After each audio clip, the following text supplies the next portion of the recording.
வணக்கம் நேயர்களே, நீங்கள் இப்போ வீடியோவில் பார்த்துட்ருக்கிற மூலிகை விராலி. இதுக்கு நிறைய மருத்துவ குணங்கள் இருக்குது. இதில் நிறைய நோய் நீக்கக்கூடிய தாவர வேதிப்பொருட்கள் நிறைஞ்சிருக்கிறதுனால இது சித்தா மற்றும் ஆயுர்வேத மருத்துவத்தில் நிறைய நோய்கள் நீக்க பயன்படுத்துகிறாங்க. இந்த இலைகளை கொஞ்சம் பறித்து உடலில் எங்காவது கட்டிகள் வீக்கங்கள் இருந்தன்னா அதுக்கு பூசினன்னா அவை சரியாகும். சிறிய கட்டிகளாக இருந்தால் அவை அப்படியே அமுங்கிரும். அதே மாதிரி பெரிய கட்டிகளாக இருந்தால் அவை பழுத்து சீக்கிரத்தில் உடைஞ்சிரும். வீக்கங்கள் இருந்தாலும் அது வத்திரும்.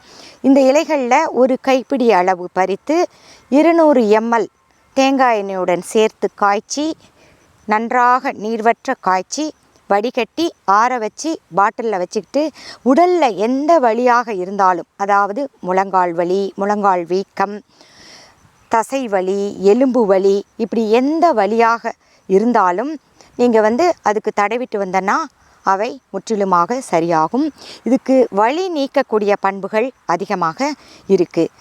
இந்த ஹெர்பை பற்றி நான் முழு video doctor S Revathi's vlog YouTube சேனலில் போஸ்ட் பண்ணியிருக்கேன். தேவைப்பட்டோர் சென்று பார்க்கவும். தேங்க்ஸ் ஃபார் வாட்சிங்.